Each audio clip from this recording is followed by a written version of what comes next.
Lights. Camera. Maction. Hey everyone, welcome to another episode of $1 Million Media. I'm your host, Max Kellerholz, and today with me, we have the Gruesome Twosome. Guys, want to introduce yourself? Hi, I'm Emily. You may remember me from, I've been on a couple episodes of $1 Million Media. Not so much recently, but for a while there, I was in like a lot of them. Yes. Many of them with Joelle over here. Mhm. And now I live on the East Coast and watch fewer movies, but I'm very happy to be here and to discuss the movies that I have watched. Mhm. And I'm Joelle. I've been on a few episodes recently, but super excited to get into this one, I guess. Yeah. That was too awkward. Max, you can cut whatever you want of that. I guess. Alright. I guess I could show up to this podcast I was invited to be on. I mean, I'm not doing anything around this time. It's not like we planned this multiple times. Listen, we only had to reschedule once. True. You know what? In the grand scheme of trying to organize things, that's not the worst. No, you're right. We are going to be doing our annual top 10 best and worst of the previous year, that being 2023. We are well into 2024 by the time of recording this, so God knows when this is going to come out. It'll be like June. It's like, hey, here's our favorite movies from 6 months ago. We don't care. We don't care.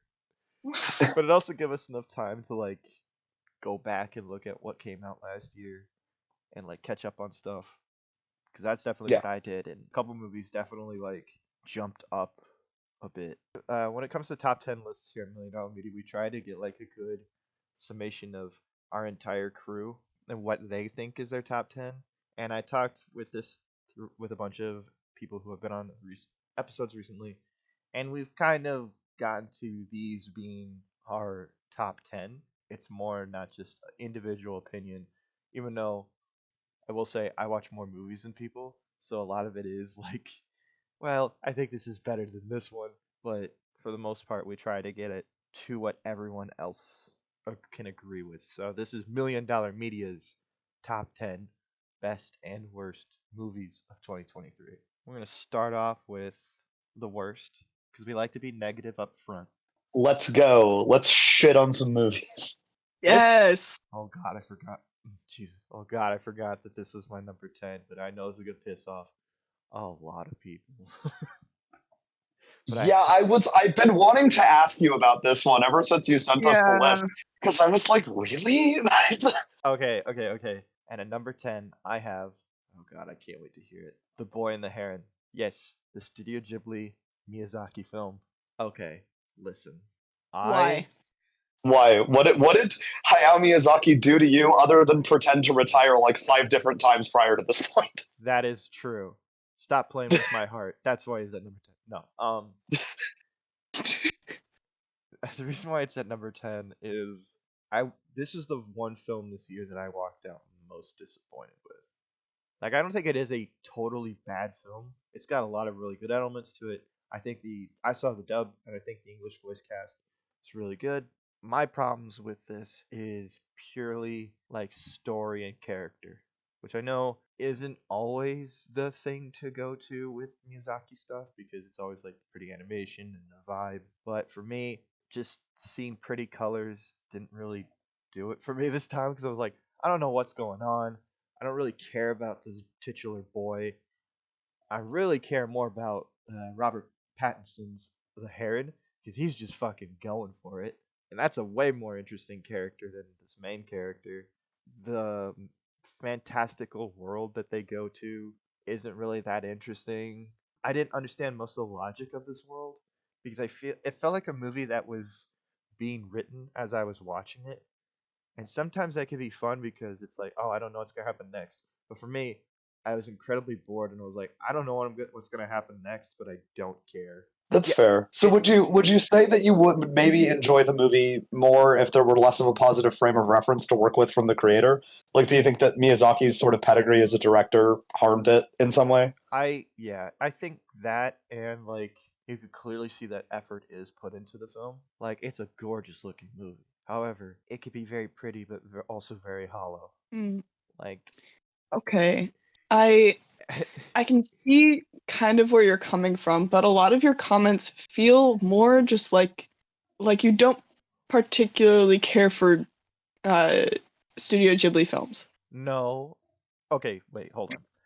Because a lot of them are kind of just vibes. Here's the thing. I guess I didn't like the vibes of this film Gotcha. because I love Princess Mononoke. I love Nausicaa. I love The Wind Rises. That's one of my favorite Studio Ghibli films. That might actually be my favorite one. I just love that film, and that is a very slow-paced film. I was gonna say, if you were really into The Wind Rises and not this, I feel like I might be really into this because I was really not into The Wind Rises. That's fair. So I wonder if that's like an interest, if there's like an inverse relation there. I don't know. I just did not enjoy this film. I don't know. It was the one film that, as I was walking to my car, getting out of the theater, I was just like, that was alright. Then I get to my car, I didn't like that. Drove a little bit farther and was like, yeah, I'm kind of a little disappointed. Like, it was just one of those things. The more I thought about it, and I was just like, this isn't that good, and I feel like I'm gonna be the only one who doesn't like it, and that's fine. Mm-hmm. But I'd rather be honest about my opinion on things. I don't want to be like, well, I don't like this film because everybody else likes it. No, if you like it, that's fine. But for me, this was the most disappointing film for me this entire year. That's why it's at number 10. If we had most disappointing, it'd be number 1 for me because I definitely think it has a lot of really good elements. I will say one of the things that I definitely thought was really funny was the main character's dad, played by Christian Bale, because he's straight up like Dr. Seuss rhyme. One bitch, two bitch, dead bitch, new bitch. Because he just Jesus Christ. He just moves right on to another woman like months after his wife died. What a Wait, time. that's really sweet that they got Christian Bale back though, because he was in no, Howl's yeah. Moving Castle like 20 years ago. So it's cool that he's back for ostensibly Hayao Miyazaki's last film. For realsies, no, believe me, guys, this time I swear it's actually my last one. I know. It's definitely going to be the one that I'm going to get ringed for. And like, Yeah, the rest of this list seems fairly uncontroversial. Yeah. Yeah. That one I was a little surprised by. Yeah. Yeah. You know what? Controversy brings views. Let's do it. All right. Well, we canceled Max. It's big red text in the thumbnail. Yeah. He didn't he didn't like popular Not movie. clickbait. Not clickbait. Big red circle on Max's face. Trust me, this is the one film that the Japanese people are not gonna hate me for. There's something else they might hate me for later. Oh no. Yeah. Alrighty. Moving on to number 9 on the top 10 worst. Or I should say we have, but I saw this film. I don't think anyone else did. Was The Pope's Exorcist. I really wanted to watch this because I saw actually when I was at Barbie. It looks so bad. I saw a trailer for this and I was like, oh my god, that looks hilarious. I need to watch that. And I never did. It is so. It doesn't make any sense. Does it take itself too seriously? Quite opposite, actually, but it's not fun, though. Oh. Oh, that's unfortunate. It seemed like it would be fun. Because here's the deal, like, Russell Crowe, like, he's really made a character. But yeah, he's really made a character out of this, I forgot the name of the priest. But it's one of those things where he is trying his best to lift this movie that has the weirdest of tones for a horror film you could ever imagine. I saw one review say that it's pretty much a horror film that was edited together by an action movie director. Oh boy. It's not scary because like it just goes through every single cliched exorcism or possession film. I don't know. It doesn't work for me. It's not scary. It doesn't bring anything new, and not even Russell Crowe could save this. And I love that he's just in his crazy old man era of acting now. And right, the Nick Cage zone, if you will. Definitely. I just don't think that this was one of those films that was working. And it also tries to set up like this, I guess, like PCU, pre-cinematic universe where like, not the Catholicism cinematic universe. I know, the CCU. Where at the very end of the film they hint to like, oh yeah, we're gonna go on more adventures, and they literally have like a entire back room to the Catholic Church that is dedicated to just these exorcisms, and they're like, you and your Spanish priest here are gonna be like working together from now on. and it's like, No. I'm like, That sounds awesome. I'm like, are you guys serious about this? But I feel like the fact that this guy was based on like a real person really made it like pigeonhole Yeah, him to what they I could can see and how that cannot would drag do. it down. Where it's like I could tell that this film really wanted to go there with like hardcore like heavy metal imagery, with like, oh, this is a fucking the Pope's priest, he's the best, man. Like we're gonna fucking go for it. He's gonna fight Satan. No, it doesn't do that. It's just like, what's the name of the demon? I don't know. Unfortunate.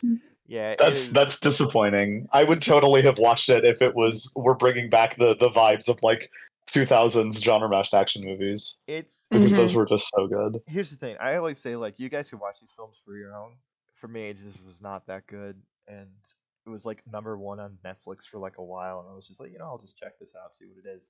Then I really look forward to the Catholic Avengers. I think that movie's going to be pretty that's good, and really what this felt like. Catholic, like it was like supposed to be Great. their Iron Man with a damn near 60-year-old Russell Crowe. Jesus. All right. I'm just imagining like the Catholic Church Iron Man, and that image is going to be with me for a while. The Lord is my armor.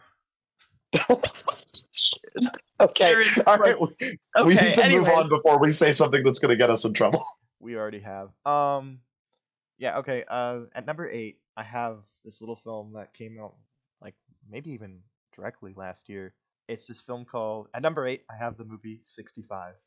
I know Now, nothing about this movie. What is this? This came out in March of 2023. You're good. really? Okay. Wow. Yes.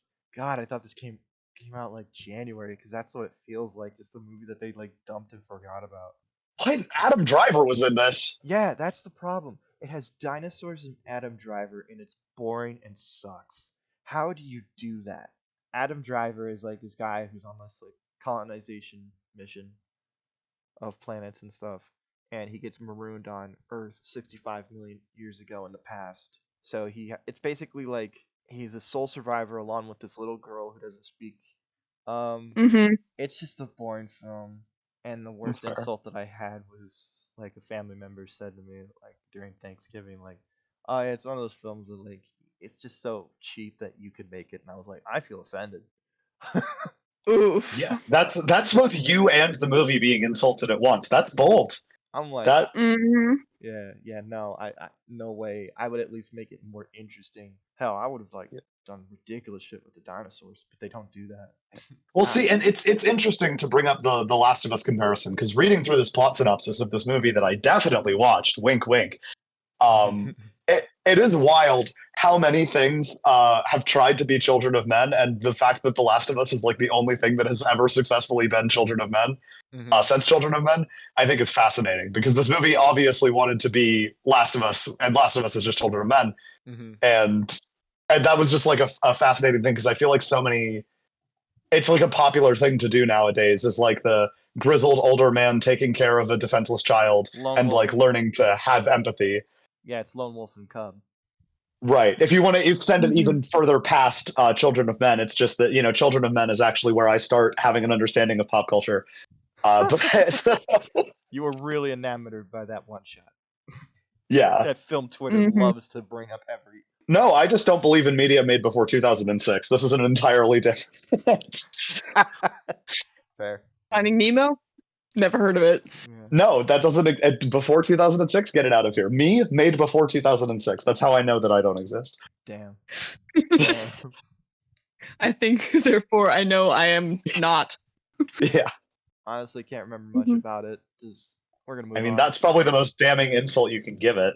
Yeah. Yeah. All I know is that the only thing good out of this movie is that he got to be on SNL a little bit longer. Anytime he's on SNL, I watch the show and actually enjoy it. He's very good on SNL. He also, I had to, because of course, look up how much did they have to pay him to be in that movie, and the answer was $3 million. Oh. And you know what? If Adam Driver got $3 million for being in that, power to it. We're gonna move on now because, yeah, screw that movie. And I have to be very careful about how I say this next film, because if I say I hated blank, Oh God, Max. Mm-hmm. it's gonna be a clip and I don't want that. Yeah. The knowing your friends, I think that will be used against you, Oh, possibly definitely. at length. Oh, definitely.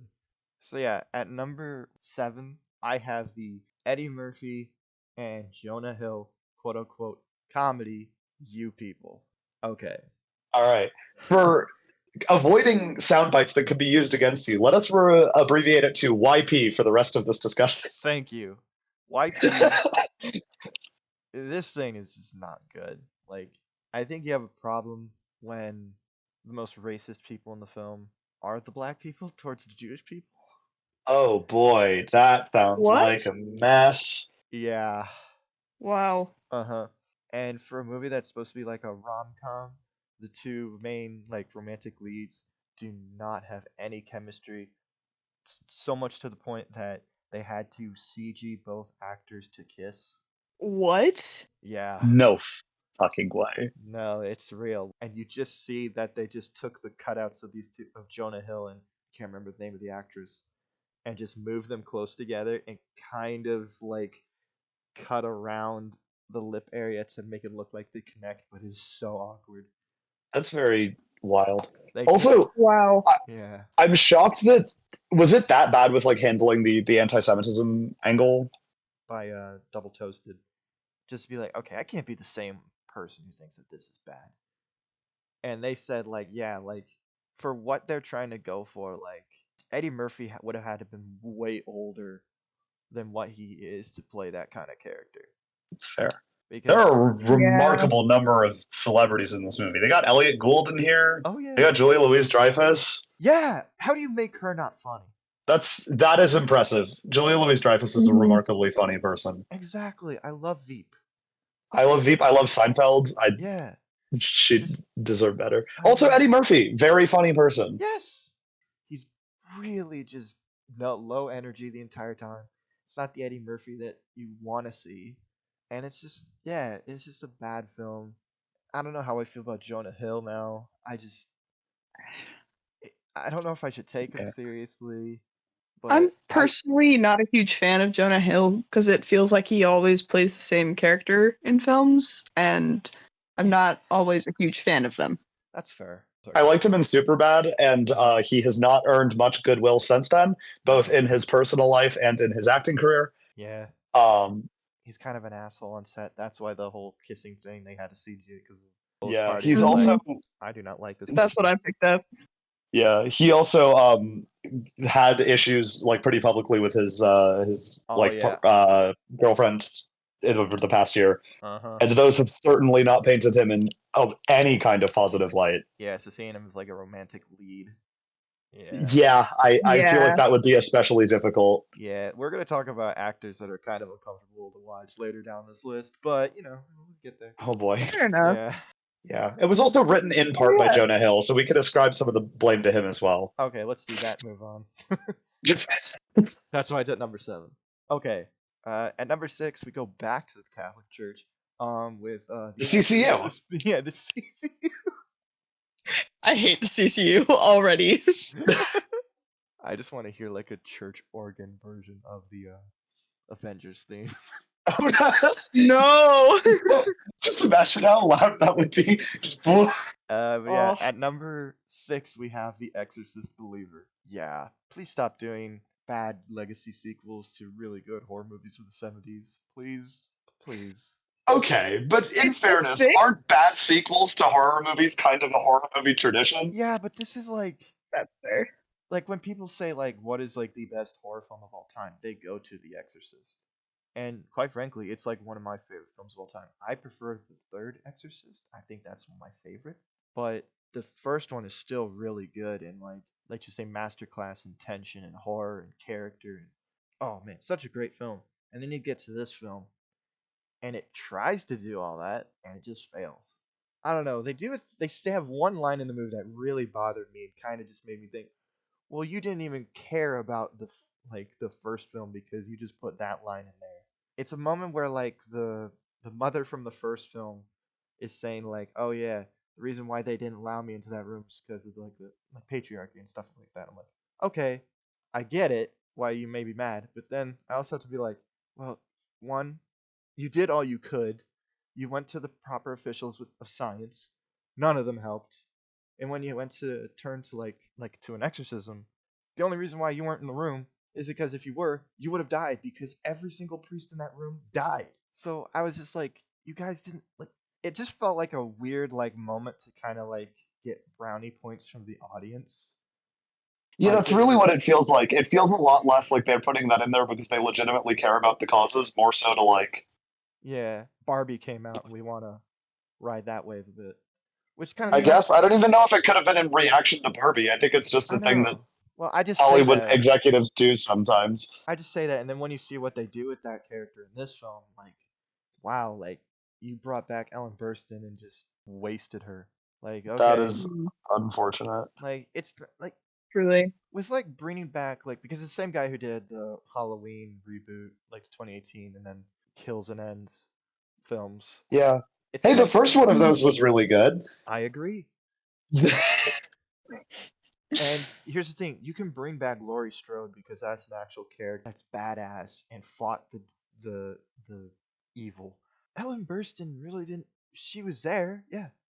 She didn't do much, and they only bring back the character that really went through all the shit in the end. But then you find out, oh, they wanted to make a trilogy. They're like, are you kidding me? You wanted to What? franchise the Exorcist?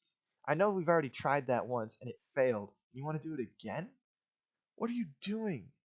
It's you can't even do the Exorcist because at the end of this movie, they can't even stick their guns to one religion because they just bring in a bunch of characters of different religions to kind of be like, hey, we're just gonna throw any religion at this case and see if it works. And I'm like, look, I understand you don't want to piss anybody off.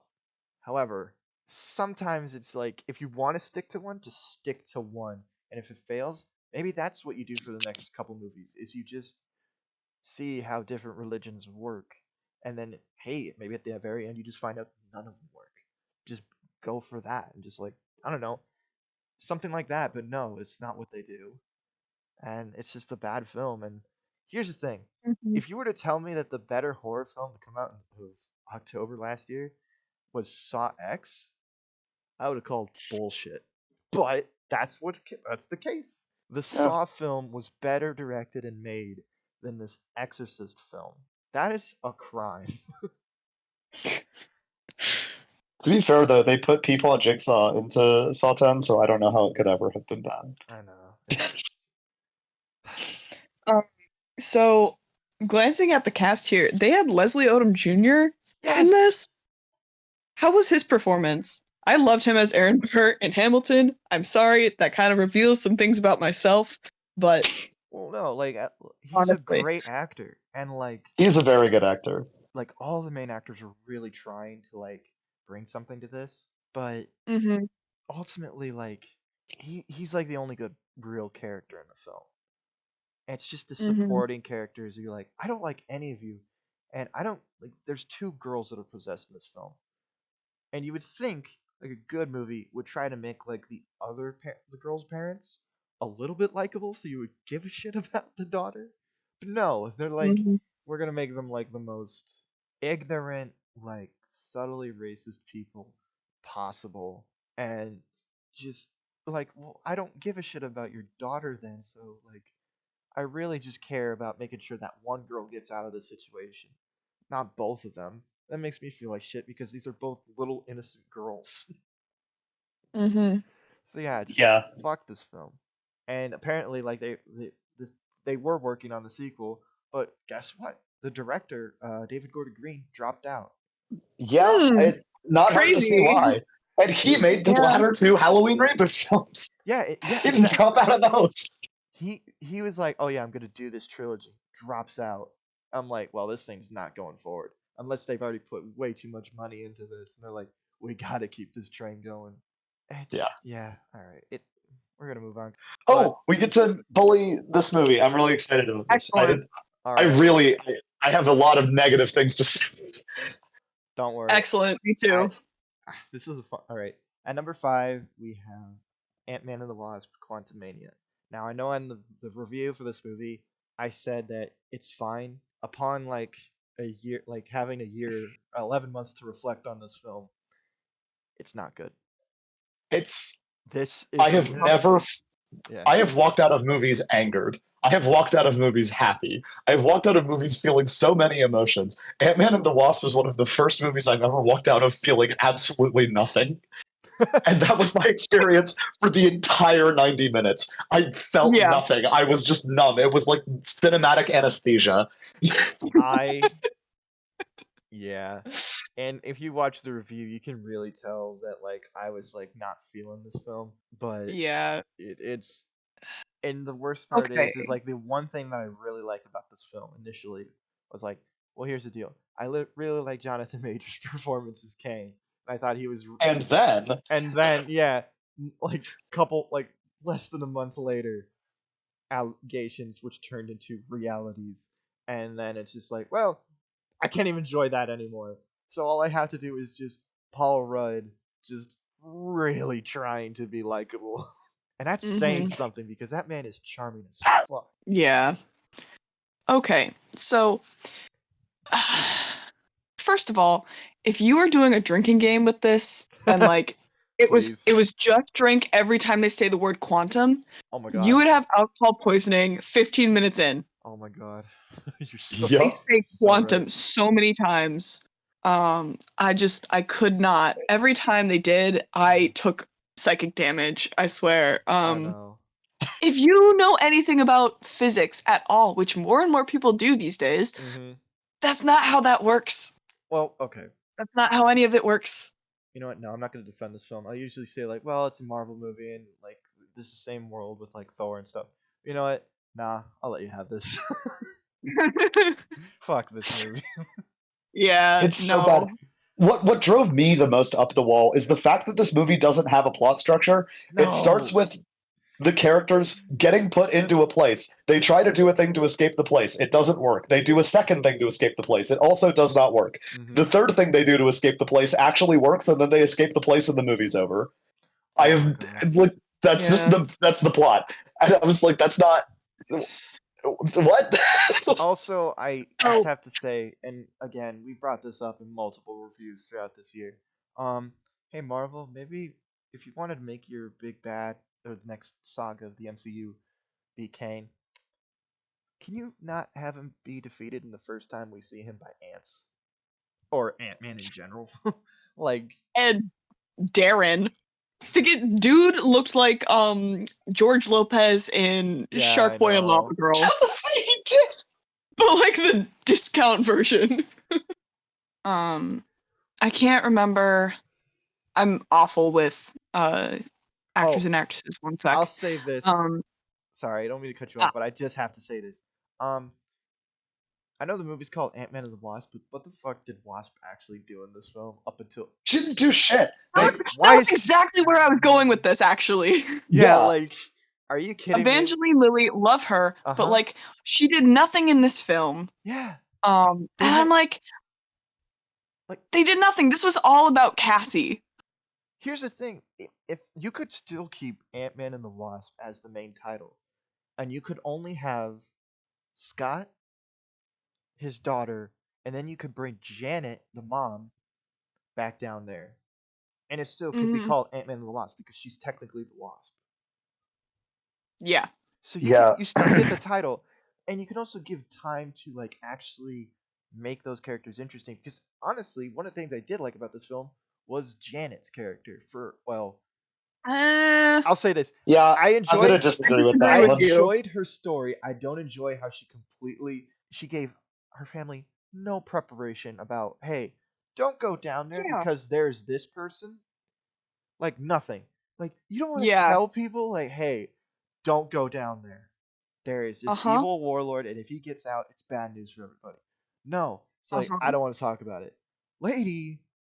Exactly. Look, Okay, they I aren't mind readers. This all could have been solved if you had just told them your experience down there, and then they wouldn't have sent the signal in the first place, and they yes, wouldn't have gotten dragged down there. exactly. Yeah. Keep in mind, like There's a Janet, your son-in-law is a fucking Avenger, at which they make abundantly clear multiple fucking times in the film to a really annoying degree, in my Yeah. opinion. I'm like, yes, I get it. Like, Yeah. you're making him. Uh-huh. Also, they kind of ruined Scott's character in this film. This guy who's always They been about really like, did. Yeah.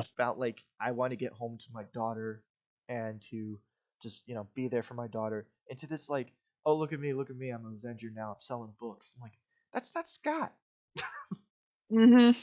Yeah, it feels very disconnected from him. Also, I would like to say, on the topic of Janet and her horrible decision making, Mm-hmm. Ant-Man really is the best example of the old joke about idiot plots, where the plot Yeah. is predicated on the fact that every major actor in it is an idiot who makes terrible decisions, Yep. and literally almost every major plot point could have been avoided if anyone was not a dumbass. Well, here's the Yeah. thing. You can get away with that with Scott because throughout all these films, they've always made it abundantly clear if it's not about directly robbing something, Scott's an idiot. Like, you could do that. But when you also have two scientists, actually, no, four scientists, because technically your daughter who built the fucking thing, Mm-hmm. none of this should make sense. None of this makes sense. Admittedly, I did kind of like a little bit of the aesthetic of the quantum realm, but after a while, I'm like, I don't remember any of these characters. The only thing I remember is that this movie introduced me to Katie O'Brien, and I like that actress. If you don't know who that is, she's the really muscular girl who leads the resistance. Yeah. But No, yeah. I Yeah. liked her. I wish we had more of her. Also, yeah, Honestly. I'll just say this: this film, real like out of nowhere, really wants to be Endgame at the end, and like, you did not earn Yeah. this at all. No. Like, I don't know any of these people. I don't give a shit at all. I would have rather just the ants come in at this point and save the day earlier. This is also the film that really signified to me, like, oh, Marvel's not doing good at all. Because I was like, Mm-hmm. okay, I hate it. I'll say this: I hate Thor: Love and Thunder more than this film. But after that, I was like, okay, that is just one film that like the director just gave up on and just said, fuck it, I don't know what I'm doing. I'm just gonna make this ridiculous. Thor: Love and Thunder is a very cool movie. I like the part where Thor implicitly supports child soldiers. That was a bold narrative decision. Yeah. Yep. Oh man. Anyways. Marvel. Yeah. I think we bashed this one enough. Yeah. I'll just say Deadpool 3, please. Just be good. Please be good. Number 4, we have The Flash. Look, I know you guys really hated Ant-Man and the Lost Quantumania. I hated this film a lot more. Like, at least with Ant-Man, I like the main character and the actor. That's fair. Scoreboard. Yeah. The Flash has exactly one microwave baby in it. Ant-Man and the Wasp, 0 microwave babies in it. Yep.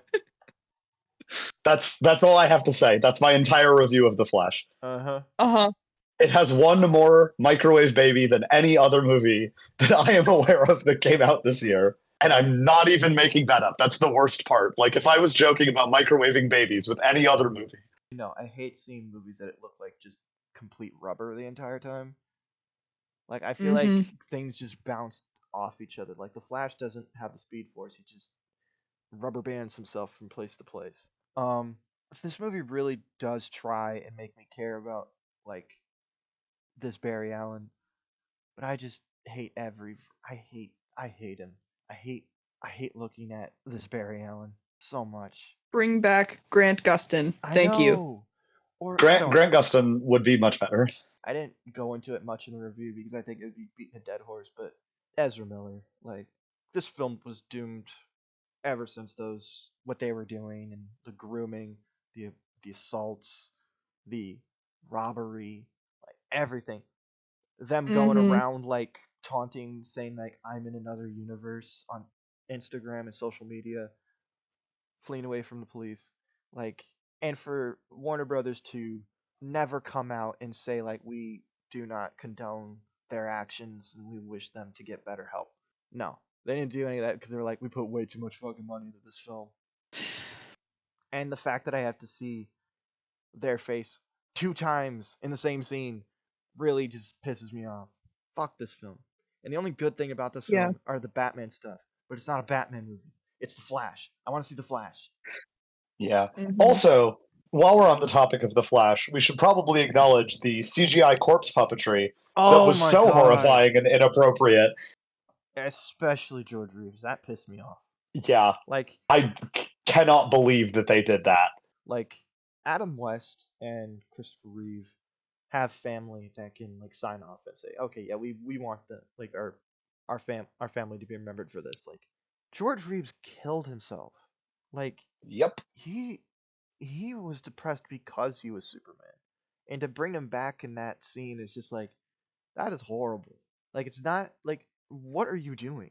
Unbelievably tone deaf. I know. I was like, it's not. You were just trying to be like, you want YouTubers who have like the red circles and arrows be like things you missed, but like how incredibly rude and just evil. I don't know. That pissed me off. Like above anything else, I was like, really? And make it look like a rubber band man too. Like what the fuck? Also, Mhm. if this were a good film, you would have had the balls to have Superman be played by Nicolas Cage. I don't want this CG. Oh, look for people who know. Like, no, give it to me. As a noted Nick Cage fan, I completely agree. Like, But I want Nick Cage to do other things because I like him, and I want him to not be a superhero. I want him to be in movies like Pig. also, that just pisses me off again because the guy who made a brilliant documentary on that film that never was made, John Schnepp, also passed away. And to see that on the screen kind of made me upset because, like, man, if only John Schnepp were here. But other than that, like, yeah, fuck this movie. We're gonna move on. I don't want to talk about it anymore. Let's move to another movie that pissed me off. At number 3, we have Five Nights at Freddy's. But Josh Hutcherson is in it. How I could it be bad? look, And Matthew Lillard, one of the best killers in any horror movie, in my opinion. look. And I know you like the Hunger Games, and I know you like Scream and Scooby Doo.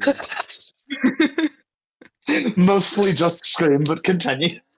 Excuse you, Bridge to Terabithia slaps. Okay, Bridge to Terabithia is good as fuck. I'm with Joelle on this one. Bridge to Terabithia is awesome. okay, but if we're gonna compare films about dead children, I prefer Bridge to Okay. Terabithia more than Five Nights at Freddy's. Jesus Christ, Max. At least that film has the balls to to at least make it horrifying and interesting. They've turned their dead children into fun, lovable animatronics that build forts. Listen, I'm just saying that this makes 3 really big movies all include children dying and Josh Hutcherson. So That's true. Josh Hutcherson, I don't want to say that he's causing this. Maybe he has a favorite kind. Maybe his agent. All right. Maybe he's not picking these roles; they're being given to him. Yeah. This is my public accusation against Josh Hutcherson. Yeah. Josh, if you're listening to this, the people need an answer. Why have you done not 1, not 2, but 3 different Dead Kid movies? Yeah, what's that about? But yeah, They could have used Matthew Lillard better. That's they could have used him better. Sure. He could have done more. But you have to. But at the end of the movie, he's in a giant bunny costume with a knife. Well, yeah. It's look, and I understand that the Five Nights at Freddy's lore is vast, and there's multiple Matt Pet videos. And he shows up in the film. Cool.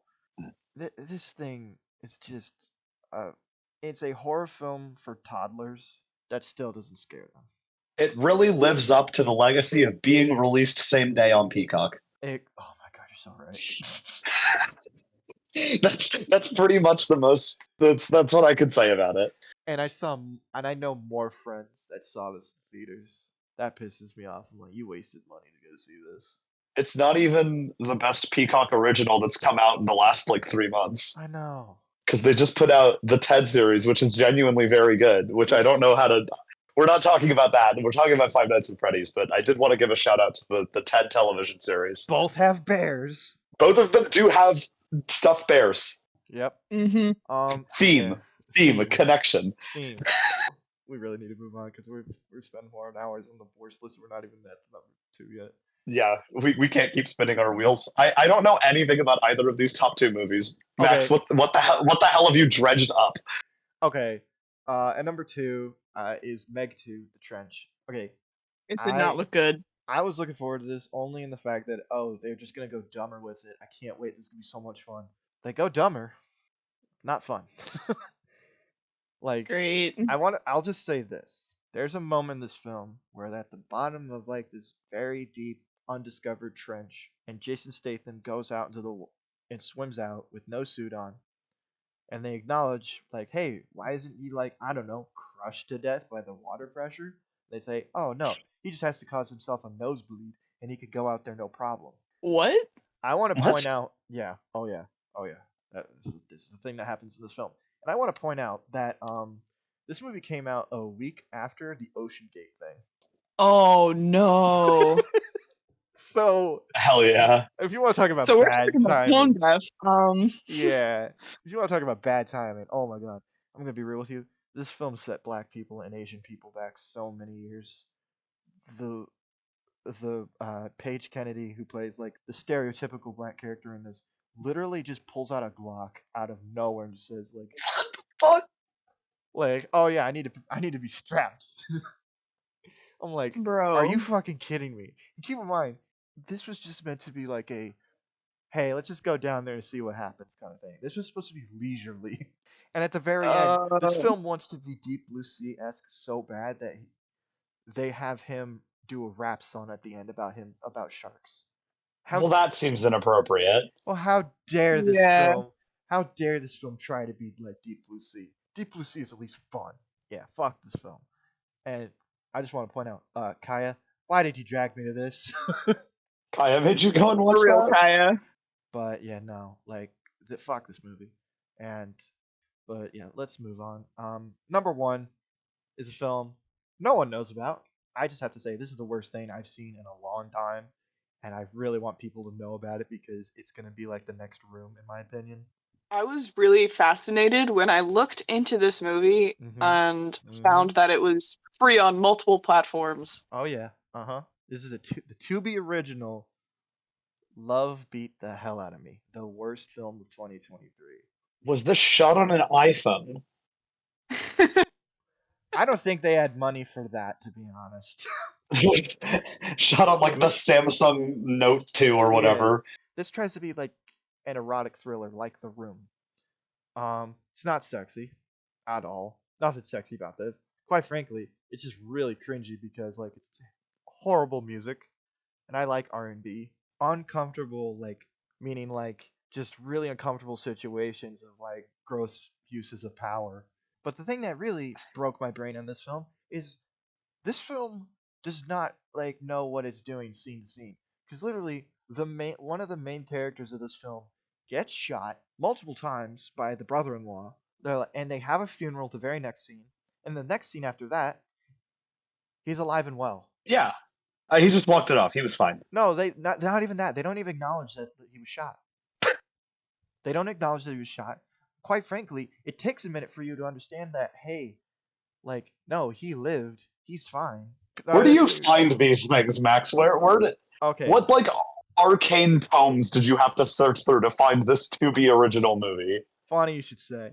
Okay. The only saving grace that was about this film is I saw this with a friend of mine, and she was like, Max, I found this film, and we did, and it was a really fun time, but god damn it, this was bad. Like, this was bad. I could not believe what I was watching. It hurt my brain after we watched it. We were laughing the entire time. This thing is horrible. And then we found out that there's more like it. So, this number one comes with the caveat of every other Tubi original. This film's bad. Like, really bad. Noted. But I think it will become like the next Room because you can just watch it with a group of friends or a friend and just have a great time with it. Fascinating. Truly. It is the most abusive relationship I have with this film. It hurts me, but I still love it. I feel like that is a little bit ironic. Yeah, I was going to say apropos given the subject matter. I know. All right. But yeah, that's my worst list. We finally got through it. We talked about the Catholic Church way too much. I think those some parts of that can go. I think some audience members will think we didn't talk enough about the Catholic Church. Okay. I hope the only comment on this video was great review, didn't have enough Catholicism. 2 out of 10. Oh yeah, definitely. And it will be me. I'm gonna leave the comment. We're gonna do some quick honorable mentions. I just have a couple. I want to say the most based movie of the year, in my opinion, was The Killer. It's a really one note like plot, but it's such a surgically precise film. I thought it was like really fun to watch in a way of like, this is the most red-pilled individual character I've ever seen. Just straight up with like your Patrick Bateman or Homelander, Soldier Boy, those kind of characters.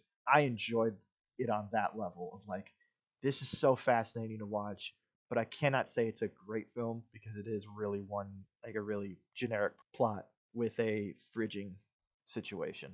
But with it, a David Fincher film, it is really well made. It's just yeah. But the main character played by Michael Fassbender, really good. I think that's gonna be my only like real honorable mention. I'll say this. I don't think Dial of Destiny, the recent Indiana Jones film, deserves all that hate. I watched it recently and I had a pretty good time with it. Didn't enjoy it in theaters, but I really enjoyed watching it at home with my family. Definitely. I want to mention, first of all, Cocaine Bear. We talked about it in October, but I still love that movie. I laughed so much.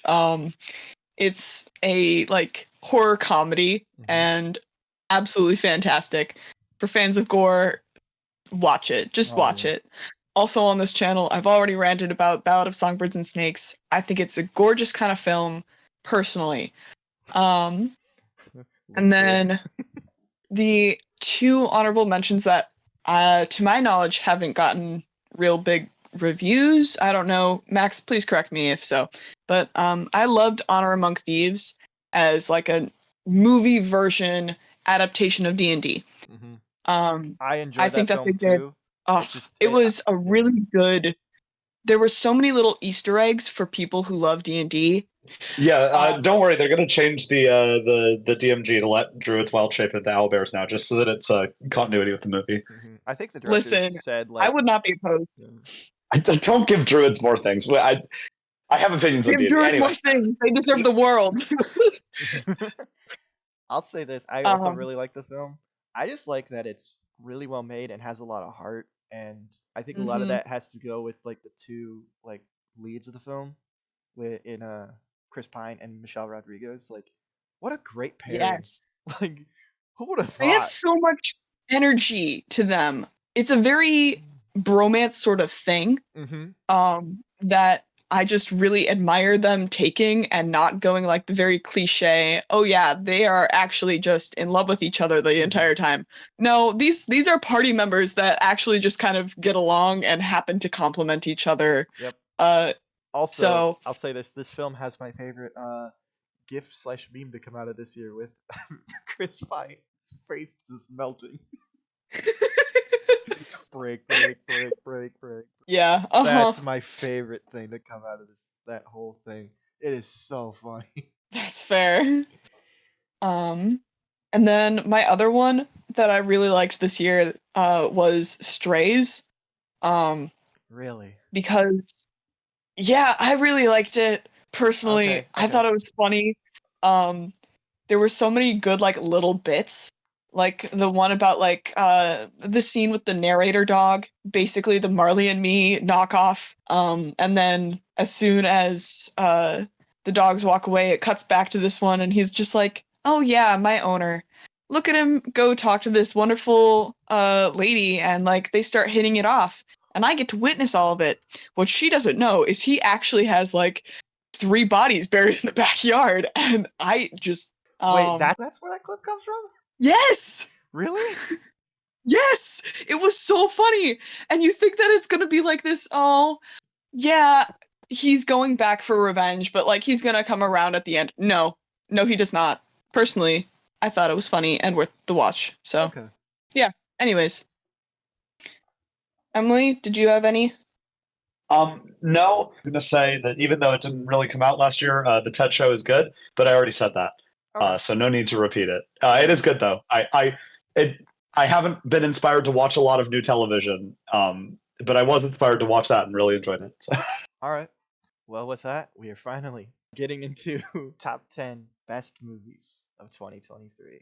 And at number 10, we have a movie that I believe made the most money last year. Well, I would believe that. The Super Mario Bros. Movie. Now, this is the one film that most members of Million Dollar Media have seen and wanted on this list. I think it's an alright film. That's why I have it pretty low on the list. But I will have to say it did kind of break the video game movie curse for me. When it's like, oh, this movie you can actually do this right and have fun Yeah. with it and like just do the game story. And yeah, I thought it was like it made me more excited for more adaptations of video games. Mm-hmm. Okay, And so personally, I had an issue with the casting choice of Mario being Chris Pratt. I feel like that's gonna be a running theme throughout this list. But It okay. is a running theme. I don't just make everything Chris Pratt. I agree. Stop it. Yeah. Stop it. That's the thing that I'm really upset about with their casting of Garfield 2. I was gonna say, yeah, if you see it's not gonna be good. if you see That's dude, not a Garfield voice. I'll say this. For Mario, I was actually kind of shocked that like he does bring a voice to it. And not like the stereotypical like Italian voice that the original Mario had, which to be fair is just that is the voice of Mario that's always going to be for me. But since it is a movie, you do need to kind of like not just have him be like an Italian stereotype voice. Yeah. At least voice. So I kind of like the take of like a Brooklyn Italian kind of like really high pitched. I thought that was good, and I liked Charlie Day as Luigi. I wish he was in the film a little bit more, but that's just me. I did like Luigi. I like Charlie Day a lot.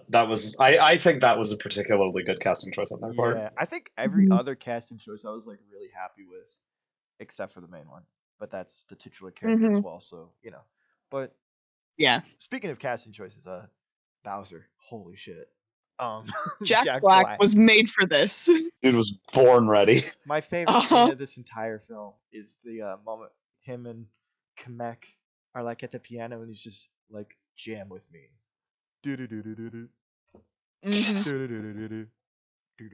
It's so good. I know people go to the Peaches moment, and that is totally fair. However, the little like the moment he just says jam with me just made me laugh so hard.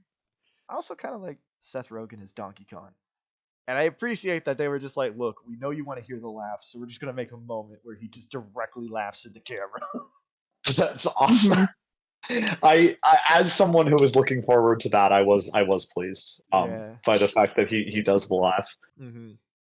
That was, you talk about fan service, but that's really what that was. Like I knew what I was there for. Yeah, I knew what I wanted.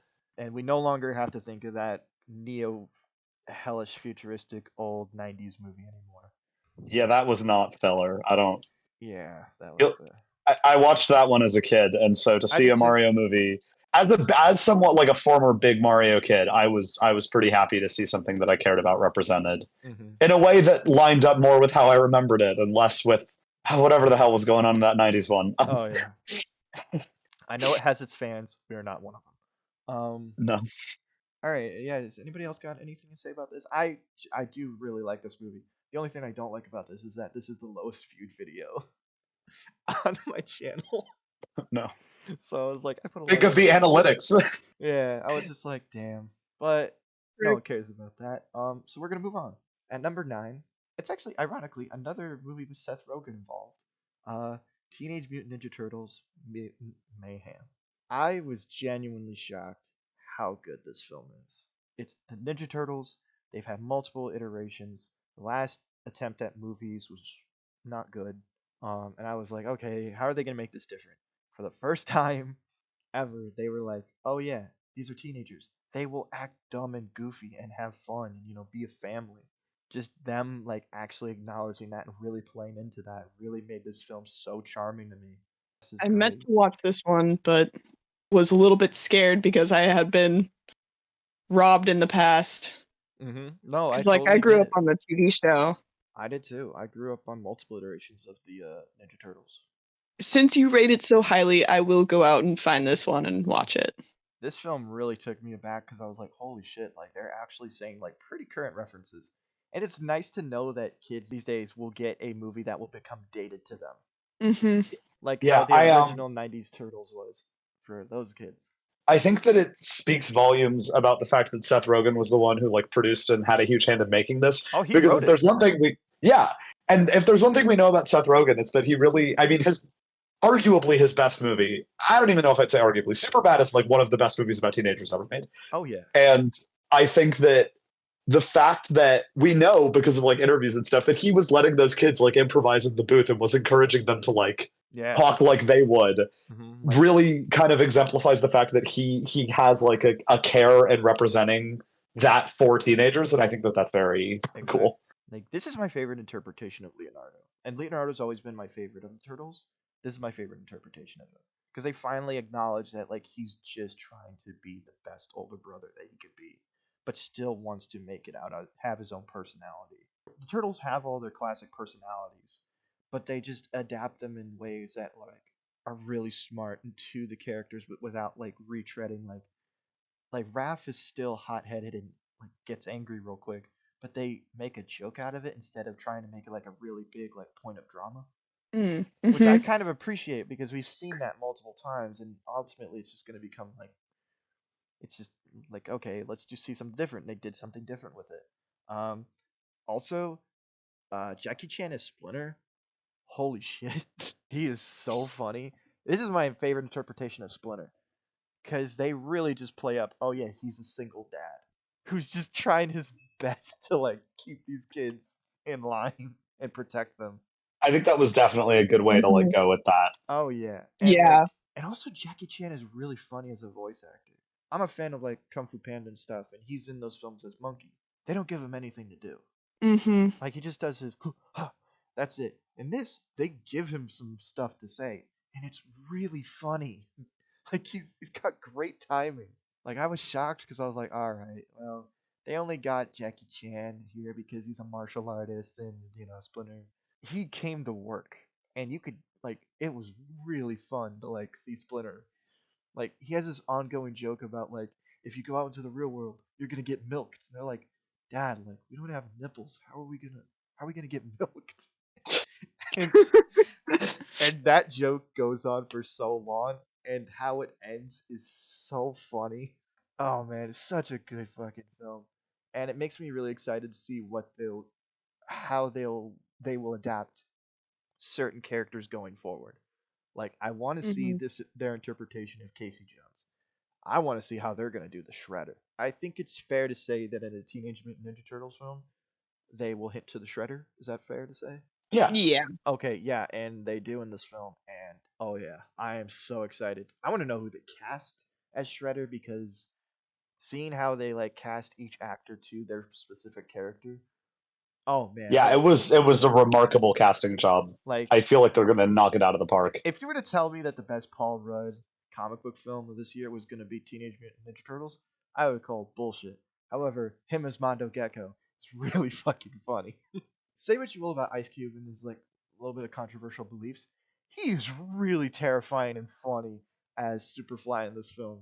He has some of my favorite lines in this film because like this is a very New York film, and I Yeah, know oh, like for sure. another funny line is like he's just like, "Oh yeah, I'm on that Godzilla shit." Like he's so funny, like I couldn't believe it.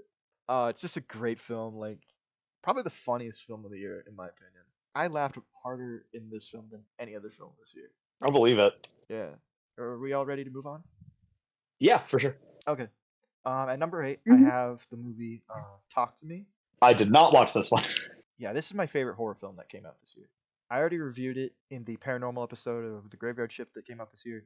This is my pick. I really think that this film just does something very unique with a genre that's been overplayed, especially this year alone with the possession genre. However, the way this film interprets the supernatural and ghosts as like a party drug was very fascinating, and the directions this film takes with that concept is really good. And oh my god, like it's scary, it's tense, you don't know what's going to happen next, and the way it ends is like a perfect way to end a film about this subject matter.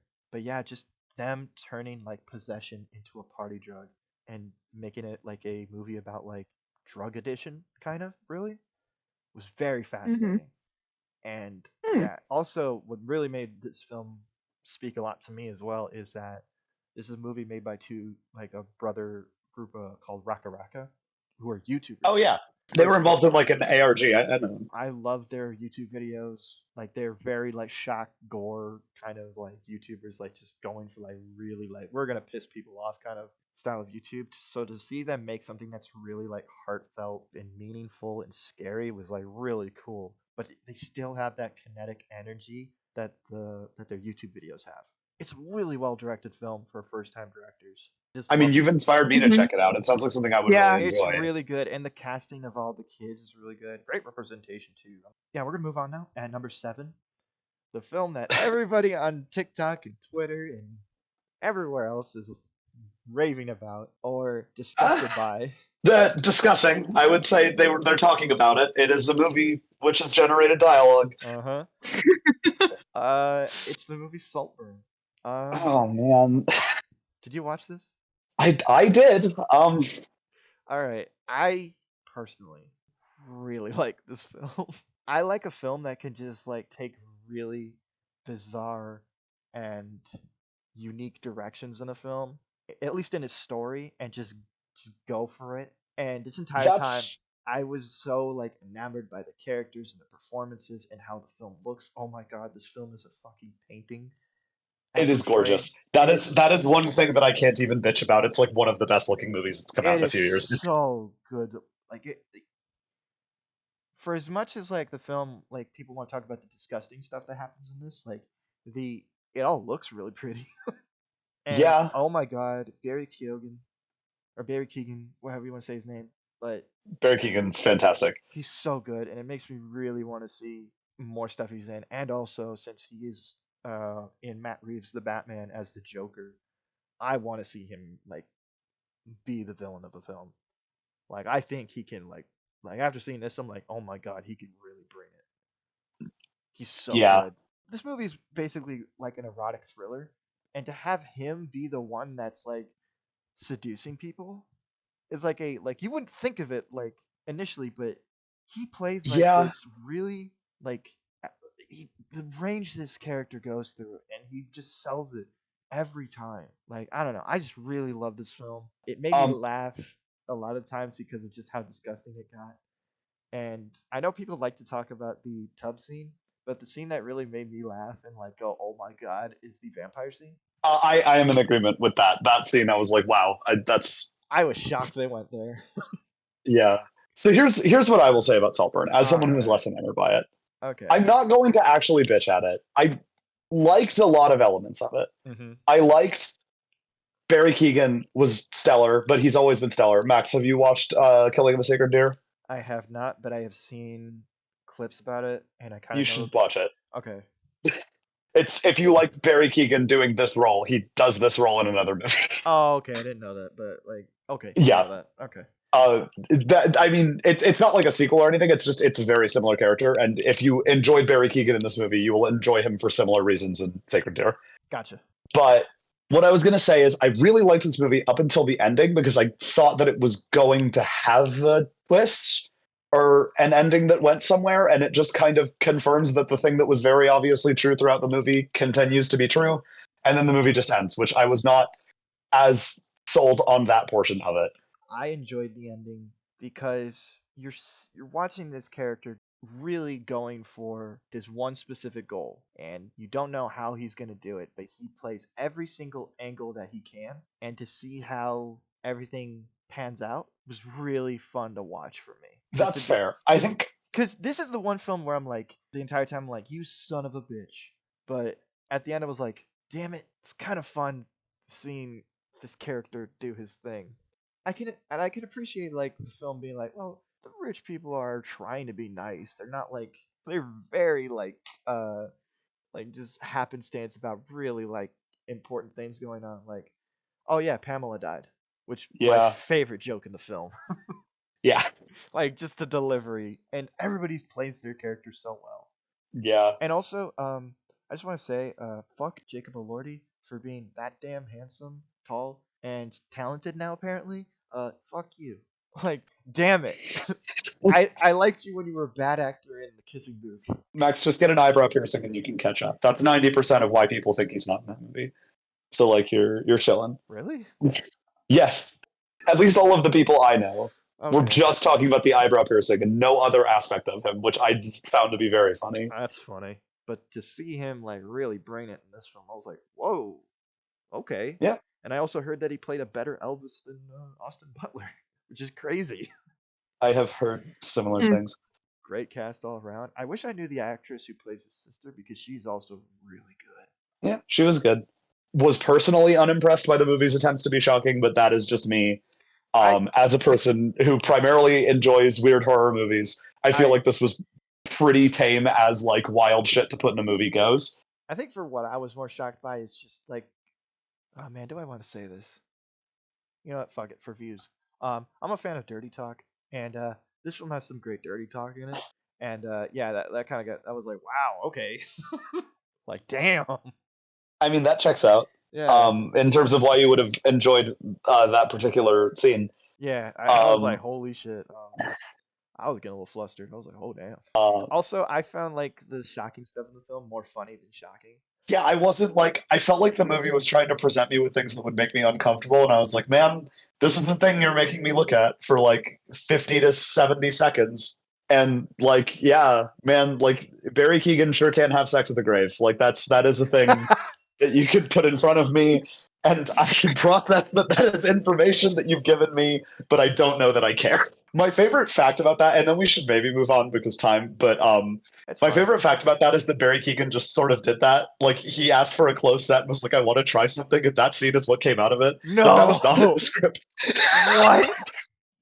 Yes, that was not in the script. Barry Keoghan asked the director to have the crew leave for like 15 minutes because he wanted to shoot a scene by himself because he thought it might be uncomfortable but would work for his character. And it was the scene where in which he defiles a grave with his penis. And it was just he just sort of did that, and that's like my absolute favorite random Saltburn. That makes this movie so much better for me.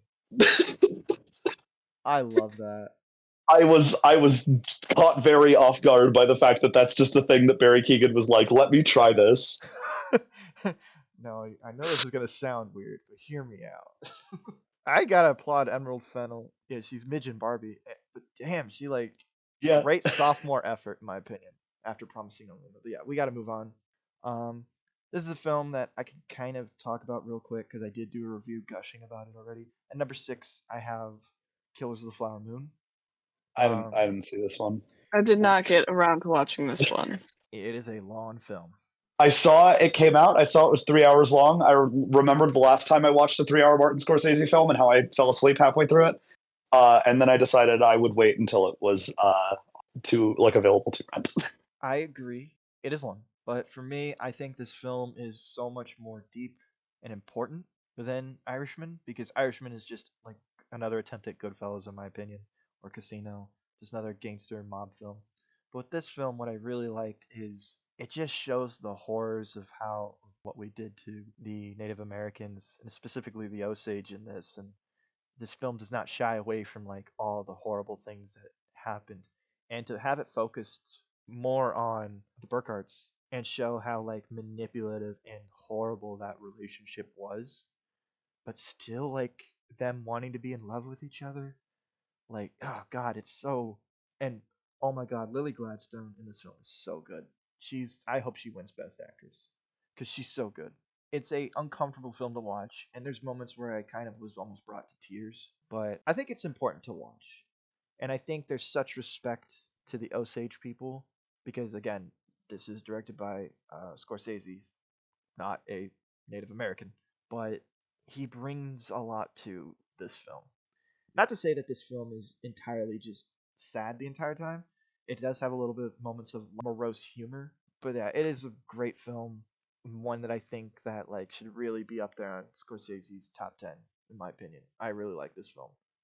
I don't know if any of you have It's any fair. questions about it, but yeah, it's just a really good film. I don't have a lot of questions about this one, only because I'm intending to watch it, and so I'm more looking to go into this one being like I'm Well, curious about it. yeah, I just haven't.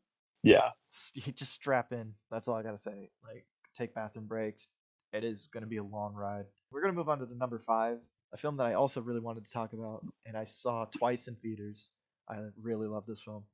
Uh, John Wick Chapter 4. Now, I know it's really funny that I have a John Wick movie above a Scorsese film, but hear me out. He shot those people. It was so cool. I know you're making fun of me. I'm not making fun of you. I really enjoy John Wick movies. It's just Oh, watching okay. people die in cool ways. I There's know. literally nothing wrong with that. Okay, Great function of the medium. I was like, the way you said it, I was like, oh man. No, She's no, making that's just fun of me me. being default sarcastic. I would never make fun of you for enjoying watching people die in cool ways. Thank you. It is an action film, Yeah. so And it's kind of by God, the action is great. Like this is a stuntman's wet dream. All the action is great. So the variety of action, all great actors. And I'll say this: I know people rag on Keanu Reeves for not being a great actor in a lot of things. I don't give a shit.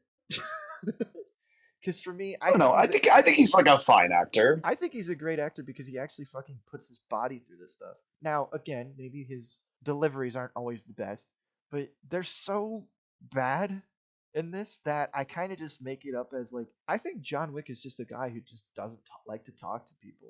Like Yeah, I would believe that. like he's not someone who talks to people. He just goes in, does the thing, doesn't think about it clearly, and just gets out and just wants to like live his peaceful life as best as he can. I love the character. I love this chapter, the way they end this movie. I know people want him back, but Ostensibly, he's coming back, so I know, but I really like that this was like I love as like from a character point of view, like this is the only way that would make sense for him. that's fair. Like and Maybe we'll do the Saw 10 thing and we'll like flash back to some period in between two of the John Wick movies where he killed some people that we just didn't hear about. funny you should say that because there is a movie coming out this year called Ballerina, which is a spin-off with Ana de Armas, and he's in it. It's coming out. So Shit. so you saying that, I was like, well, she's right. But I mean, should I watch it? I'll watch it. I don't care. I'll love these movies, man. Like technically speaking, like another pretty film. Like the color grading, I know, right? Like me talking about like, yeah, the color grading of the film is great, but no, like it's really pretty. And the set design and damn, they made France look awesome. The set pieces are great, and oh my god, the top down shot with the dragon's breath shotguns. Oh yeah. That was amazing. That is the best. I probably watched this. This might be the film I've watched the most of this year. Also because my dad just keeps putting it on. Just want to say, R.I.P. Lance Reddick. Oh yeah. Yeah, that was very sad to see him go, and I wish he was in the film a little bit longer. But you know, we're gonna move on to our number 4, which I feel like I'm gonna have to defend because Oh, I liked this one. I really like this film. But I feel like a lot of Joelle, did you see this one? I did see this one. Yes. okay. Okay. I don't think that I liked it as much as a lot of other people that I've talked to about it. So All right. At number 4. Okay, we you may have have- to defend yourself against Joelle, and I will watch and be entertained. Okay. At number 4, we have Guardians of the Galaxy Volume 3. And the only Marvel movie that was good that came out last year. But Yeah. Guardians of the Galaxy Volume 3. It's so good. It's heartbreaking. It's heartwarming. It's funny. It's depressing. hmm It has Karen Gillan, always a big point in my book. Always yeah. that is a big point. And she's really good in this film too. This is my favorite. This is my favorite time seeing Nebula. But really, the scene stealer for me was everything with Rocket. Oh well, obviously that's 90% of the movie, in my opinion. I know. Yeah. But I just have to say it because like taking a character that like on paper is ridiculous and giving him most tragic backstory, while also making a really poignant message about it too, like about animal cruelty and unlawful experimentations on animals and all life forms should be seen as equal and stuff like that, not lesser. Like I really appreciated that. Yeah, Rocket just a great character. He became like my favorite character in Marvel. Especially looking back at all the things that like his scenes with Thor and in Infinity War and Endgame just speak so much more, like means so much more now than they did. Yeah. And like the time Rocket gets drunk, oh my god, like it just I don't know, just James Gunn's writing. I know a lot of people sometimes are mixed on his like ways he makes things overly comedic, but for me, I felt like this film had I like it. great mix of heart Yeah. and humor and by the end of it, when they're just dancing on nowhere, just Oh like yeah, that's like Mhm. such a cathartic. Yeah, that makes me cry every it time I was. watch it, and anytime I hear that song by oh god, what's her name? Florence and the Machine. Thank you. Like they play that at work for me, and yeah, I'm like, oh, it just I don't know. I Yeah. love Oh, that scene. I love where they leave all these characters off. Also, I just gotta say, like, also has my favorite action sequence of the year. Oh, the fucking hallway, Dude, Beastie Boys oh Beastie shit. yeah, Boys, so good, Yeah. that was See, really so good good. sequence. I it also, made me mad that we didn't get more of Nebula's like body horror fighting style in the other movies because I that was just know, like sick as fuck. and Drax too, because he doesn't usually get to like fight that much ever since the first movie. Hmm. But no, I Yeah. love that film. I love that fight. Just so good. Like we might have some like points of Yeah. conflict when it comes to like Star Lord and Chris Pratt. Personally, I like that they didn't just have him get back together with Gamora, and that they took the adult approach. I know that's weird to say, but like in that like, well, she's her own person. She's a different person now. The Gamora I fell in love with is dead. Like I just need to move on and go back home. And I like that ending for this character. I think it's a very full circle for the trilogy moment. It's a bit weird when you consider Endgame when he was like, "Oh, I just was Yeah. home," but I kind of take that as like, no, it just proves the point of like he was never wanting to go back home more. Like he even when he had the chance, he didn't take it. Okay, so personally, I'm a Mm-hmm. bit of a bleeding heart when it comes to that. And I was very frustrated at how static they made Gamora in this one. Um, because like even in the first film, when she's not sold on whether or not she wants to be a part of this team, she's still like a dynamic character Mm-hmm. making decisions and moving forward with her life. Mm-hmm. And this one, it felt very much like she is just an immovable rock, and this is what she does, and this is what she wants, and I that's it. I'll counteract and say like a lot of the her stuff feels like it was like you have to infer it upon yourself of like, well, she clearly instead of like gaining up and becoming family with the Guardians, she became family with the Ravagers instead. And just like how she was with the Guardians, like she became like she wouldn't just join another group besides the Guardians, the original Gamora. But since that Gamora Hmm. had her own little arc off screen, admittedly, with the Ravagers, seeing her have to force herself to be a part of this group, and this guy who's just constantly like you were in love with me, Yeah. like that Hmm. would get on my nerves Yeah. too. So I can understand why she was very much like, no, I do not want like this is not who I am. That person is not me. I do wish we had seen a little more of Gamora with the Ravagers on screen because it feels Yeah. very like this is the thing that we are told is true, but we don't really get to see it, kind of I obviously because of time. I And I also wish we had gotten to see more of it. I agree, but I also it is a film with a lot of characters that you have to all wrap up. Yeah, like I said, it's obviously a time restriction, and I Mhm. understand that they couldn't include everything, but it still would have been nice, you know, like Oh Ideal yeah. World. Oh yeah. And this is why I have the main issue I have with this as an ending of a trilogy, right? Is that this makes it about half the story is focused on Rocket. I love the story. I love Rocket as a character, and I love that he got this screen time. Hmm. It does feel so lopsided for me that so much of it is focused on his personal backstory when this is supposed to be a wrapping up of everyone.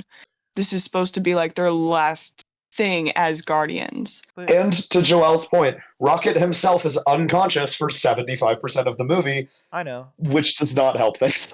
it doesn't help, but I also like to Snap. see it as like it being a Guardians film. It really just proves like no, they are this is a family unit. Like and when they find out what happened to one of their own, they just are like we are going to fuck this guy up. And also I just want to say I love the villain because I hate him so much. What a piece of shit.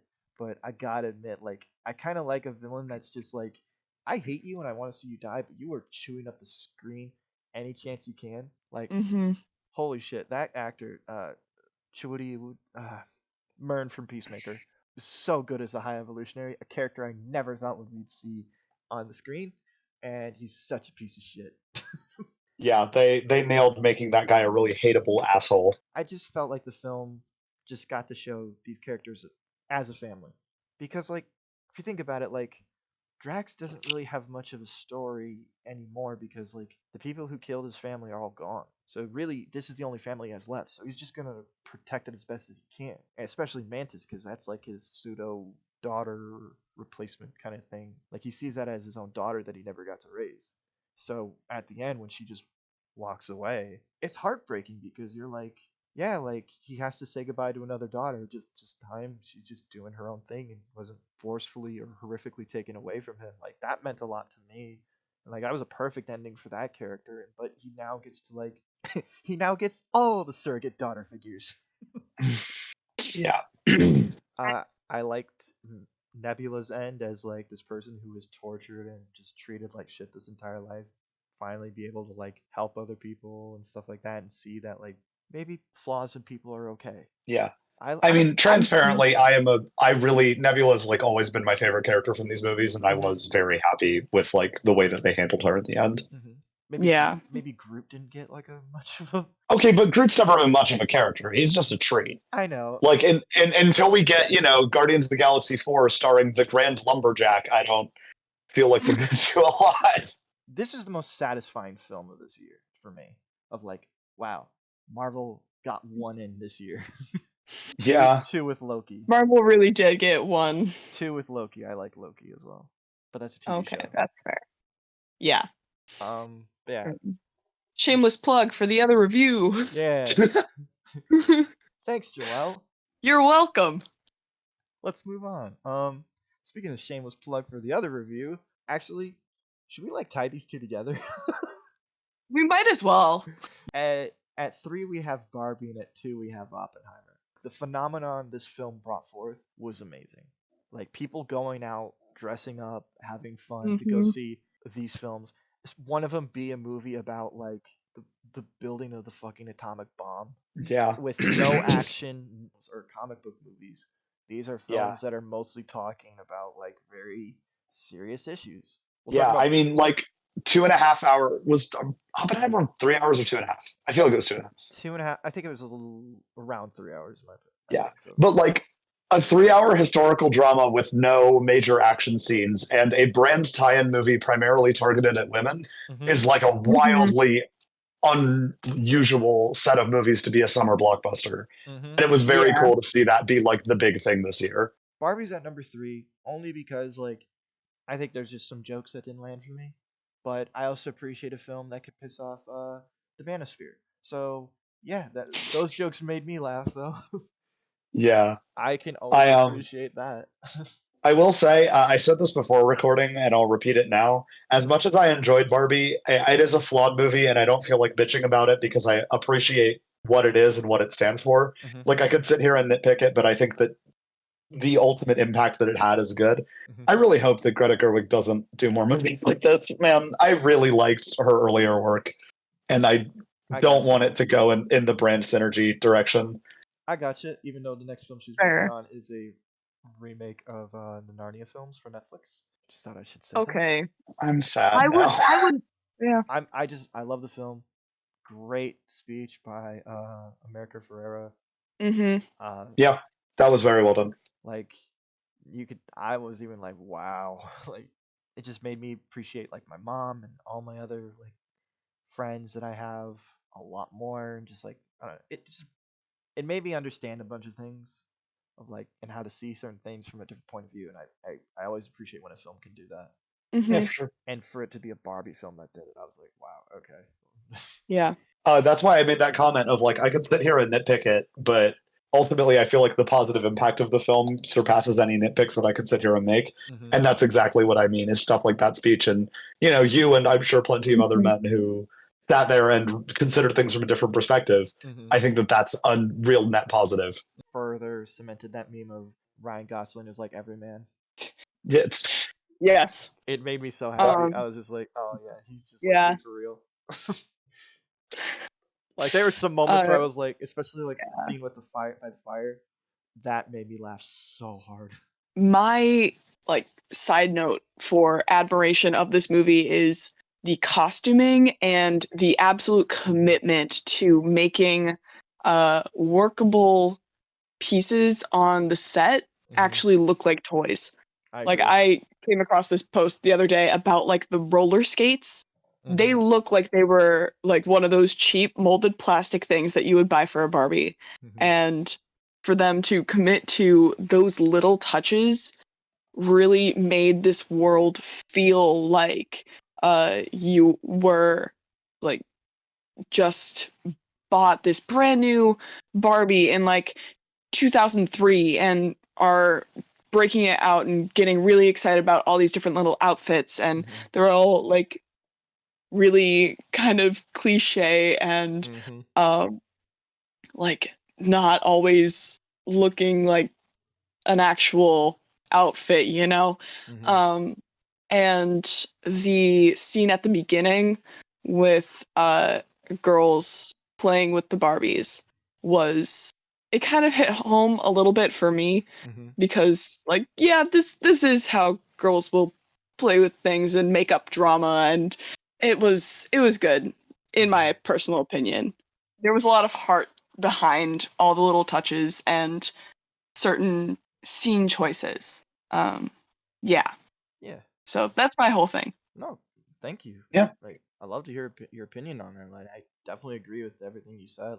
And also, I just gotta say, a lot of really risque jokes for a film aimed at like Oh little yeah. girls. Like, Yeah, and a it was so. lot. Oh man. The probably It was my really favorite joke in funny. the entire movie is the one about the creator of Barbie committing tax fraud, because I was not expecting that to be the joke. That is good. Oh, That moment got me. We're gonna move on to number 2 real quick, which you already said is Oppenheimer, and this film for me, the reason why I have it so high is it's a film that made me want to actually go out and make films as well.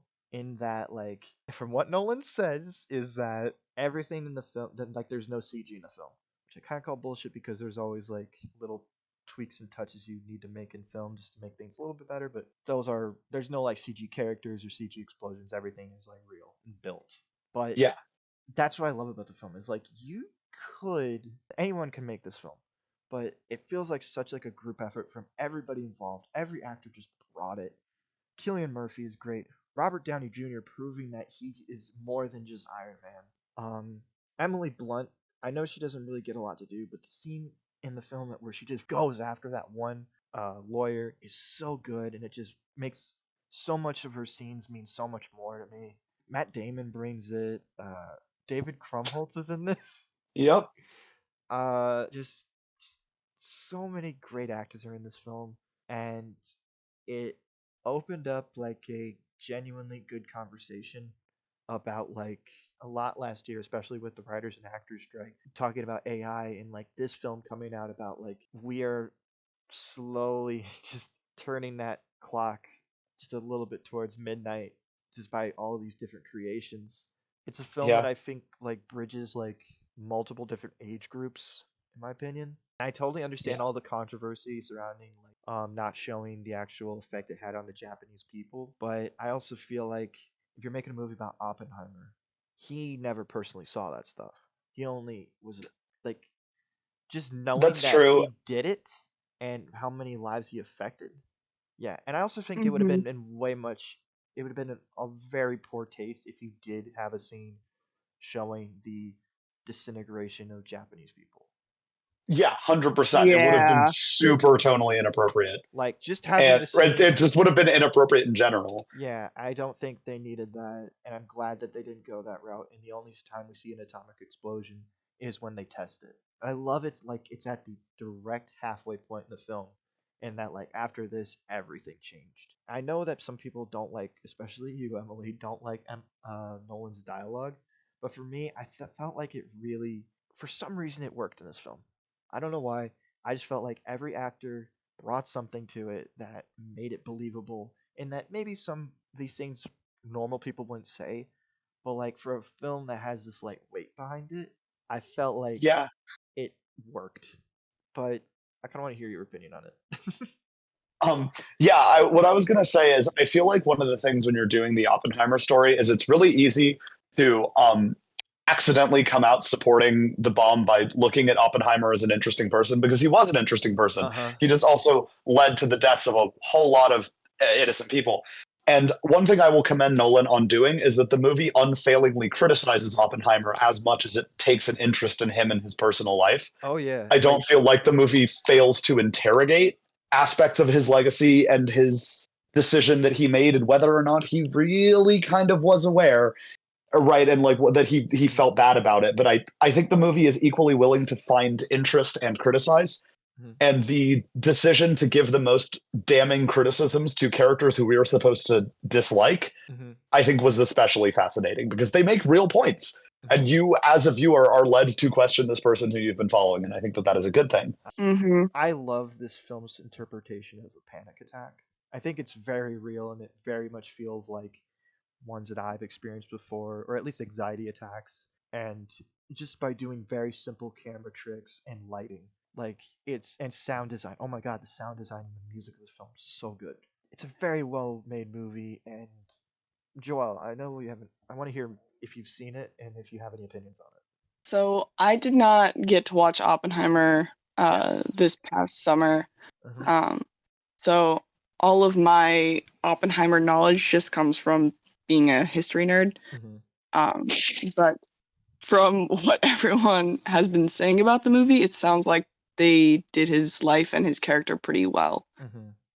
But that's just from what I've heard secondhand, and I've been meaning to watch it, and I just need to sit down and do it. But yeah. As a person who, I'm going to be controversial here, not a huge fan of nuclear bombs. Oh, what are you Yeah. talking about? They're awesome. They're flashy. I think that the movie does a very good job of being intrigued by the character and not inherently sucking his dick too much, to use a rather vulgar phrase. No, it's fine. But I think that it ran the risk of doing that. It avoided doing so, and I was happy about it. Mm-hmm.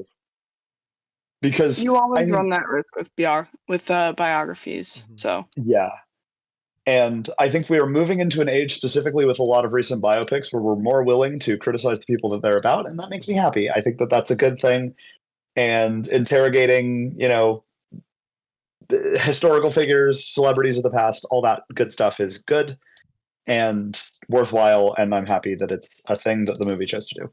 All right. Should we move on to number one? Yes. Number one, we have Spider-Man Across the Spider-Verse. Ironically, another multiverse film. That's my number one 2 years in a row. This film is so good. This is a piece of art, in my opinion. Like this is a masterpiece. I liked it. I'm excited for it to be a finished movie. Well, I kind of already. Well, I mean, it's not finished. The story is not finished, but I think of it more like an Empire Strikes Back, and that it is a very solid film that ends on a cliffhanger, but the characters still go through arcs. Miles still learns a lesson.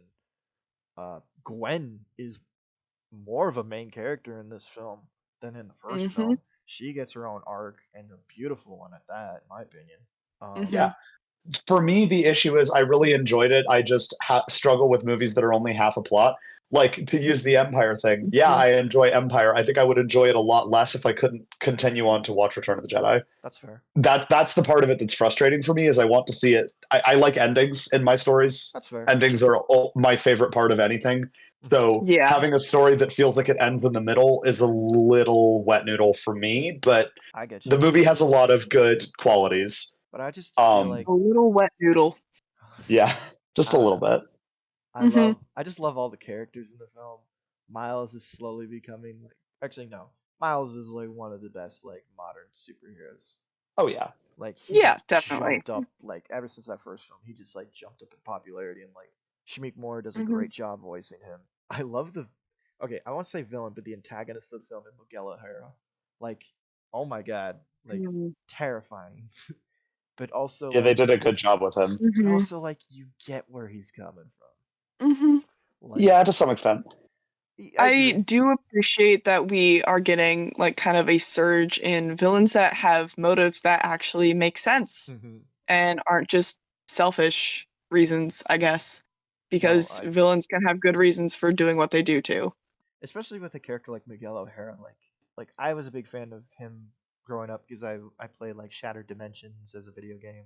Yeah. I have a lot of 2099 comics. So just seeing Miguel O'Hara on the screen was already really cool to me, but to actually make him a very fleshed out and interesting character, and Hmm. the best meme in my opinion, one of the best memes to come out of 2023 of like it's just a canon event. Just Yeah. this was a very fun review to do as well. I love the film, love the music. I still listen to the soundtrack. Hmm. The music was very good. I love it. I love the art in the film so much. I can't Yeah. harp on it Yeah. anymore. Like especially Gwen's world, it's so beautiful. Oh yeah. Okay. They have gorgeous animation in Uh-huh. this. And I love the variations in Mhm. animation and their use of color and lines. Because with like 2D bordering on 3D Mhm. in a lot of these, and just like playing with medium is just very interesting to Mhm. watch and very makes for a very fun movie. Mhm. So I liked it. I do agree with Emily's point that I really wish that they would wrap up some part of it. I see where you guys coming from, but I don't have a problem with that. Like at all. Hmm. That's Like it fair. does not bother me at all because I'm like a movie that makes me want to get like that I love, that makes me want to see another movie that I can't wait to see because they've already hit it out of the park 2 times in a row in my opinion. And Yeah. They have. I just like don't And want them to that's get lazy. yeah. that's And fair. that's why I said my thought was I'm sure I'm going to enjoy it a lot more once it's a finished movie. That's Like fair. I think the criticism will dissolve when I can just watch the remainder of this story immediately following this movie. Hmm. But yeah, it's I don't know. I guess I'm not defending why this is the best film of the year in my opinion that hard because you guys bring up very valid arguments. But for me, it's just like I don't know. Like Yeah. I watched I this with mean, my family, and like the scene with Miles and his mom talking on the roof Hmm. about like because it comes after a scene where it's like they're clearly angry with him, like they're frustrated, or they're frustrated with Miles, and just to have like a nice heartfelt moment between a mom and a son, it spoke to me. It spoke to like I watched it with my mom and she started to cry. Oh. She was it's very really sweet. she was very taken aback by that. She's like, oh, like I love the family dynamic of this film, and that's why I see this as like its own movie because at the very end of the film, like Miles, what she tells him about like whatever they say to you, just always know that you'll be my little boy and stuff like that, and you'll always be my little man. Like Hmm. he does that at the end of the film. Like he is his own Spider-Man. He is so unique, and he goes against everybody because he believes so hard in what he does. And like Hmm. that's why I feel like this film is very complete on its own. Yes, it has a cliffhanger ending that doesn't resolve all the problems, but for me, it is definitely like an arc for that character, and it's interesting to see what his arc in the next film is going to be, and like Hmm. Yeah. him becoming his I Hmm. own I want to Spider-Man. clarify I don't disagree with the fact that Miles has an arc and it's a good one. I feel like it's the actual plot that doesn't get resolved. Like arcs are great, but there's still Yeah. so much shit happening. That's fair. I also say this: I liked Spot as a villain, like very Oh fun. yes. Like I Yes. I I loved the spot. I love that they take this dumb character from the comics and made him the most terrifying thing. Yes. Like he's scary. Yeah. They Uh-huh. made him very threatening, which was cool. And James Schwartzman, or no, what is his name? Jason Jason. Schwartzman. Thank you, Jason Schwartzman. Great job as another really hateable comic book villain from him playing Gideon and Scott Pilgrim as well, Oh yeah. which is really I, fun. I love Scott Pilgrim, but that's unrelated. Last and final things you want to say before we wrap this up? Because I know we've been here for a while, and I know the audience is probably left by now. But no, I'm just kidding. Is there anything you want to say before we wrap this up? Like what you thought of 2023? Because I thought 2023 was like really interesting year in film. I personally, with 2023, loved the resurgence of good animated movies Hmm. and Yeah, animated movies definitely. that can be entertaining to adult audiences, Hmm. Yeah. personally. But Speaking as someone who's less in the animation space, like typically it will take a lot for me to go and watch an animated movie. I did go and watch several of them this year. Nice. I overcame my normal instincts to not do that because a lot of them were appealing more to me, and I think that that is definitely a good direction to go in. And I'm with Joelle. I hope that continues. Also, I want to see more weird movies. I feel like, I agree. as much as I was More kind weird of movies. as much as I was kind of bagging on Saltburn, and I do stand by all of the reasons that I bagged on it, it was weird as hell and not something that like a normal person would make, and that is awesome. And I want more movies to be weird as hell, Hmm. uh, even if they're bad. Like, and not Saltburn's not even bad, but like even if someone makes a weird movie and it's terrible, I feel like that's still a piece of art that wouldn't have existed otherwise. And so I'm happy to see more movies like that getting picked up and more weird obscure shit I agree. continues to happen. And I feel like that's a direction the movies have been going in, and it makes me happy every time. There's a lot planned for this channel in particular in 2024. We have a lot of like really fun like marathons and specials that I can kind of announce right now. For the month of February, we're going to be doing a review for each season of the original animated Avatar: The Last Airbender. We just recorded the first episode of that before this. Um, we're going to be recording the next two, all leading up to the first season of the live action show. Then in April, we get the return of Anime April, and in May we get reviews for the Planet of the Apes movies leading up to Kingdom of the Planet of the Apes. And the one that I'm really excited to do here with Emily Oh, is God. is the X Marathon, where we will review every single X-Men related movie leading up to the release of Deadpool 3. So yes, that is 13 individual reviews that we will be doing leading up to Deadpool 3. I am And I super will show up to as many of them as I'm allowed to. You can show up as many as you want to because I want to hear your opinion because I know you love X-Men. I do deeply. I do too as well, and this could be so nerdy and so fun. But yeah, Yeah. we have a lot planned for 2024, and probably more things. I know that we're talking about doing reviews for the Kung Fu Panda films as well.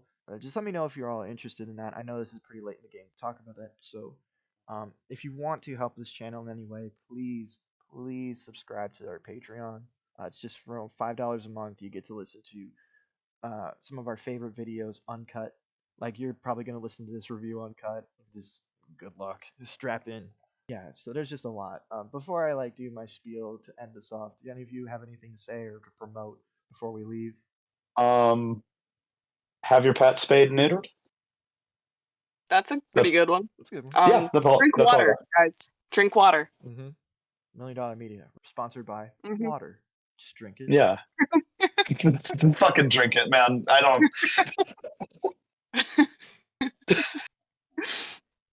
Anyways, yeah. Also, I just want to say real quick. I know that we've been here for too long. Thank you, the both of you, for sticking with me throughout this. You Oh guys are yeah. great members of $1 Million Media, and some of the best friends I can have. Everybody who's been on the show has been like one of my best friends, and thank you for like just indulging in my silly little YouTube channel that I hope to like make big and have fun and more crazy cool stuff. I just want to say Of thank you. course. I love you guys. You're already doing cool stuff, Max. I know. Yeah, I no, wanted. this I shit wanted. is awesome. I've been really enjoying watching this grow. Like, I'm always there. Mhm. I need you to know I read everything. Oh no. Poor, Y'all yeah. can't see it, but I'm giving a thumbs up for this. Yeah. But I love them. I love everybody who's on this channel. Like you guys are the best. Of course, man. It's always a We love pleasure to you come too, on Max. here. Mm-hmm. So yeah, We absolutely Super love you, fun. man. say your name Alrighty. before we head out. I'm Emily. And I'm Joelle. That was the Gruesome Twosome. They'll be back in 2024 for many different reviews. I am Max Kellerholz. I'm the host of this $1 Million Media. If you like this video, please hit the like button. Please subscribe if you're a new viewer. Comment, leave a comment. Let me know what your favorite films of 2023 were. I want to hear how much you hated my list, our list here. Tell Max that he's wrong. It gets him engagement numbers. Yes, Because he is wrong, actually. Yeah. Please do that. I love being yelled at. Gonna quote that. Thank you. Yep. I hope you enjoyed this video. I really do. Please keep watching our videos, and I hope you have a great day. Bye.